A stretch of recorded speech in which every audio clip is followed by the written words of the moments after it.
কিছু মেডিকেল কর্মকর্তা আজকে আমাদেরকে হেয় প্রতিপন্ন করার জন্য আজকে আমাদের সঙ্গে যেই আচরণ করেছে সেই আচরণের বিরুদ্ধে আজকে আমরা একত্রিত হয়েছি। আসলে আজকে আমরা দালাল নয়।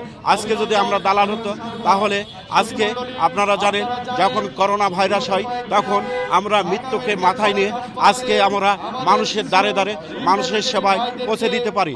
আজকে আমরা যদি দালাল হতাম তাহলে গ্রাম থেকে শুরু করে শহর থেকে শুরু করে প্রত্যন্ত অঞ্চল থেকে আমরা বিভিন্ন তথ্য দিয়ে আজকে মানুষের উপকারে কাজ করি। আজকে যদি আমরা দালাল হতাম তাহলে গ্রাম থেকে যখন যে সকল রোগীরা আসে তাদেরকে সুন্দরভাবে আজকে আমরা মেডিকেলে বিভিন্ন জায়গায় আমরা পৌঁছে দিতে পারি।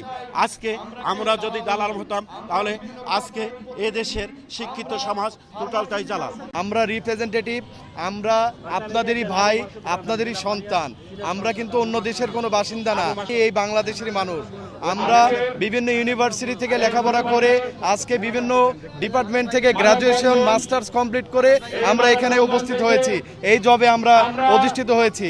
আমরা এই চাকরিকে আমরা মনে করি যেটা একটা সেবামূলক পেশা, এই সেবামূলক পেশায় আমরা এসেছি। যাই হোক, আমরা আপনাদের মাধ্যমে জানাতে চাই যে আমরা দালাল না, আমরা রিপ্রেজেন্টেটিভ, আমরা মানব সেবায় কর্মরত আছি।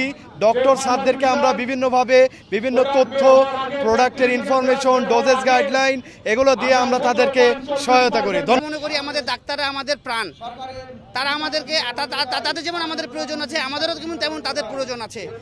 আমরা এই তাদেরকে সহযোগিতার জন্য, তাদেরকে মেডিকেলের যে আমাদের যে ইনফরমেশনগুলো আছে এই পৌঁছে দেওয়ার জন্য আমাদেরকে যদি অপমানবস্তু হয়, আমরা যদি একদিন কাজ বন্ধ করে দিই তাহলে আপনার এই যে লাশের পাহাড় হয়ে যাবে।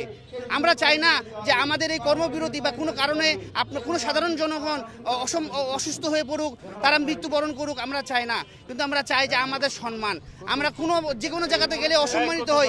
একটা সাধারণ দোকানে গেলেও আমাদেরকে অসম্মান করা হয়, একটা 5 পাস একজন দোকানদার সেও আমাদেরকে অসম্মান করে। কিন্তু আমরা চাই না যে আমাদেরকে এই অসম্মানের আজকের পর থেকে, আজকে এই সারা বাংলাদেশে যে এক যুগে মানববন্ধন হচ্ছে, এই মানববন্ধনের পর থেকে যাতে কোনোভাবে আমরা অসম্মানিত না হই, এটাই আমাদের চাওয়া।